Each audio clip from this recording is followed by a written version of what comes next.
حدیث کے اندر آتا ہے، حضرت ابو ہریرہ رضی اللہ عنہ راوی حضرت حلیۃ الاولیاء کے اندر روایت، جیسے میں نے آپ کو گرمی کے اندر کہا جب سخت شدید گرمی ہوتی اور کوئی بندہ دعا پڑھ لیتا ہے، فرمایا اللہ جل شانہ اس کو جہنم کی گرمی سے نجات عطا فرمائے۔ ایسے ہی اسی روایت کے اندر اسی حدیث کا اگلا جو ٹکڑا ہے، کوئی وہی دعا اگر سردی کے موسم میں پڑھ لیتے ہیں، اور دعا کے الفاظ کیا ہیں؟ فرمایا کہ لا الہ الا اللہ، لا الہ الا اللہ ما اشد برد ھذا اليوم اللہم اجرنی من زمہریر جہنم۔ فرمایا لا الہ الا اللہ یہ پڑھے، اور اس کے بعد کہ کتنا سخت سردی کا دن ہے،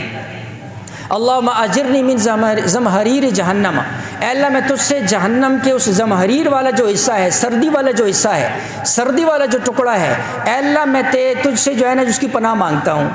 فرمایا اللہ فرشتوں کو اور جہنم کے اس ٹکڑے کو جو ہے نا جی گواہ بناتے ہیں کہ میرے بندوں میں سے ایک بندے نے تجھ سے پناہ مانگی ہے، میں تجھے گواہ بناتا ہوں میں نے اس کو تجھ سے پناہ دے دی۔ لہٰذا